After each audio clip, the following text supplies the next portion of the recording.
Et bonjour à toutes et à tous, ça fait plaisir, on se retrouve pour ce premier épisode de la journée PNDLB. Alors, la journée PNDLB, yes, comme vous le savez, ce week-end a eu lieu la première journée de la Ligue PNDLB Prononou dans les bois. Et on peut clairement dire qu'elle a tenu toutes ses promesses et annonce vraiment une saison globalement très ouverte, vraiment très ouverte sur le monde, sur les possibilités, mais surtout sur le football bien entendu. On va revoir ça en images. C'est un total de 28 buts qui a été inscrit ce week-end. Seul le FC nul est resté muet face au Cage. Je pense qu'on a eu un très beau week-end. On peut revoir ça en images. On remarquera par ailleurs mon petit élément, ma petite casquette de la Juve Collector. Bonsoir à tous. Alors on avait un premier match pénis sur gazon contre Bounassar 2020. Clairement c'était le match le plus attendu de cette première journée. On rappelle Antoine contre Sacha. Les deux équipes prétendantes au titre, selon les pronostics Winamax que nous avons reçus la semaine dernière, ils se sont affrontés sur la pelouse du Parc des Princes et se sont séparés par le plus petit des écarts. En effet, 2-1, score final pour le Bounassar. Côté PSG, on retiendra surtout l'absence de Neymar, qui reste en tribune, on ne sait pas pourquoi. Peut-être une erreur du coach. Ça a clairement soulagé la défense adverse, bien que remplacé par Baoken, qui marque le seul but de son équipe, et donc c'est clairement pour moi l'erreur d'Antoine sur ce match. Neymar ne doit pas être au-dessus de l'équipe, ne peut pas être prétentieux ainsi, et ne peut pas rester en tribune, il doit jouer, il ne peut pas choisir ses matchs. Du côté de l'équipe de Bounassar 2020, malgré l'absence de Falcao, un attaquant de renommée, les deux autres stars de l'attaque ont fait le taf, avec des buts du Matador, le Cavani, et du grand attaquant qu'on a renommé Monsieur Glouglou. Même potentiel que Ronaldo, ce cher Mitroglou qui nous a marqué un but d'anthologie. C'est faux, c'était un but relativement simple, mais qui a permis à Bounassar de mettre le deuxième but de son équipe. Victoire donc importante pour Bounassar 2020, qui impose son rythme immédiatement et qui prend les 3 points sur son concurrent direct, le pénis sur gazon, qui vont devoir réagir lors de la prochaine journée. Avec, on l'espère, un retour de Neymar et également d'une connexion internet. On rappelle qu'Antoine a des problèmes d'internet. L'entraîneur, ce n'est pas évident donc pour jouer à mon petit gazon. On passe tout de suite au deuxième match. C'est énorme ce qui se passe. Je vous propose le deuxième match qui a opposé Jeanne d'Arc Bamako contre le 0 FC. Un des matchs les plus palpitants du week-end clairement. Avec clairement d'entrée de jeu une bonne perf de Draxler le vendredi et de Beauvu. Pour l'un on s'y attendait, pour l'autre un petit peu moins, qui viennent ici crucifier Maignan, le gardien du 0 FC, qui ne peut rien faire par 2 reprises, malgré un très très bon match de sa part. Mais bien sûr, tout cela était sans compter sur Pépé, l'attaquant phare un petit peu du 0 FC, qui nous sort le match clairement de sa vie, un petit hat-trick des familles. Blague à part, je recycle les mêmes blagues. Le montage facile, rapide, ça marche bien, je recycle. C'est super. Nous revenons donc à nos moutons et le petit hat-trick qui veut dire coup du chapeau en anglais. C'est clairement le tournant du match puisque là on part sur du 3-2.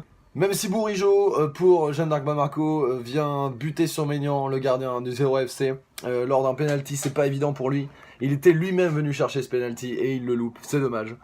Payet, à la suite de ce loupé, va marquer la Ligue PNDLB de son empreinte d'un but magnifique, extraordinaire.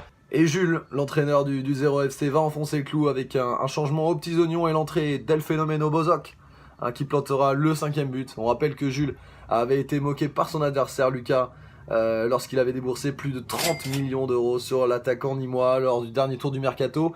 C'est ce qu'on appelle un retour de karma, un retour en enfer pour Lucas, qui menait donc 5-2, va avoir du mal à remonter.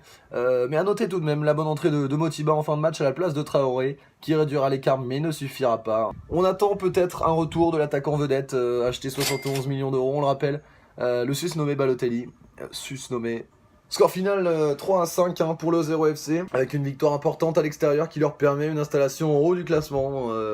On est prévenu, il faudra compter sur eux. Le troisième match opposait le Chamois Bordelais au Schlag 04. Clairement le match pas terrible de ce week-end, les deux équipes pétées sa mère se rencontrent, et ce match a tenu ses promesses.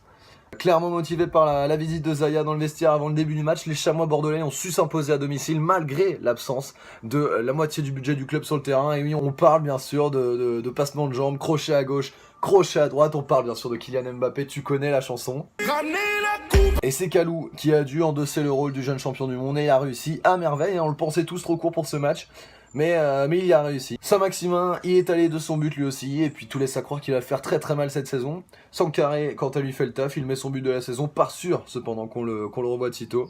Et Jérémy a réussi à nous planter 2 petits buts, pas piquer des hannetons, hein. C'est toujours plus que notre ami Steven, nous le verrons par la suite. Attention tout de même du côté d'Enzo, hein, on rappelle qu'un match de foot ça se joue à 11 et pas à 10, et oui on ne le dira pas toutes les semaines, ça va pas être évident. Il va falloir s'en souvenir. Score final 3-2 pour le Chamois Bordelais, un Chamois Bordelais qui se place sur le podium avec brio, qui est un pote. Yes. Le match suivant, le 4ème, opposait le fan club du plaisir au Sporting Croco.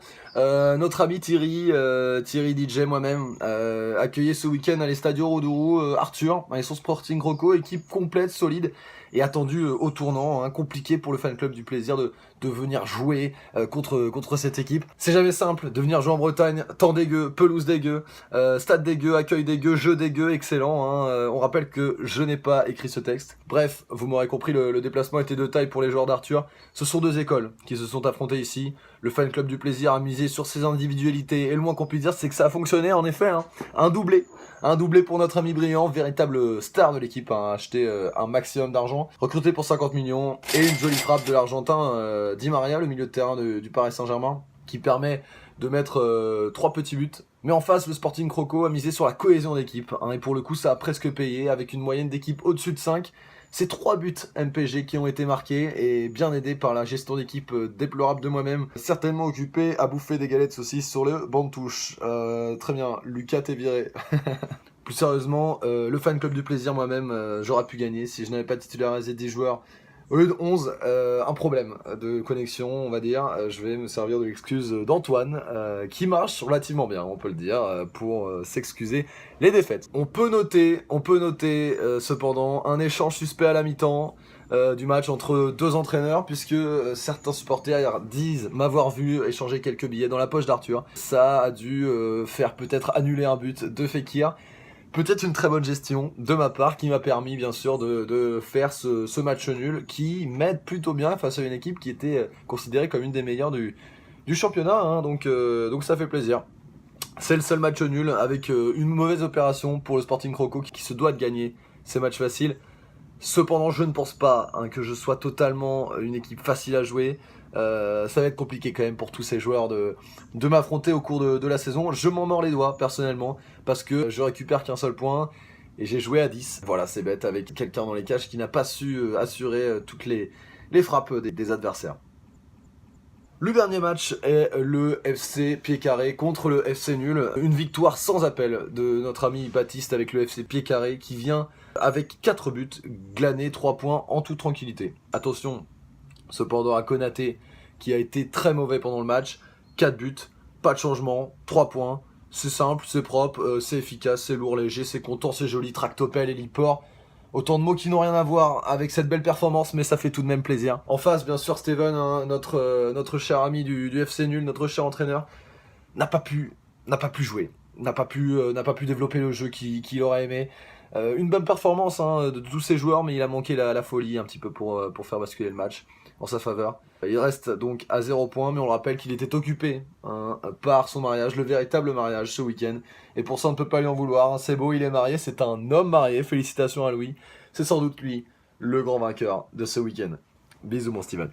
Alors je vais maintenant vous faire la conclusion hein, de cette journée PNDLB. La première conclusion sera celle de Lucas, la seconde sera la mienne. Côté bonnes affaires, c'est pour le moment 2 joueurs du Jeanne d'Arc Bamako, qui est son équipe, qui sont en tête, achetés pour respectivement 5 et 12 millions. Beauvu et Motiba ont planté un but chacun ce week-end. Et même si ça n'a pas suffi pour gagner, c'est un beau recrutement de la part de Lucas. J'ai le droit de me sucer, j'ai écrit le texte. Yes! Moi je conclus en regardant ce classement, et un classement qui est relativement équitable pour le moment. Le FC Pied Carré hein, qui nous a mis 4 buts dans la vue, 4 buts contre 0, ça fait plaisir, il a relativement bien joué. Je trouve qu'on est parti sur de très bonnes bases, comme l'équipe de France de football qui a gagné la Coupe du Monde. Je vous rappelle que j'ai mis cette casquette qui est légèrement laide pour le plaisir, parce que c'est une petite référence au foot.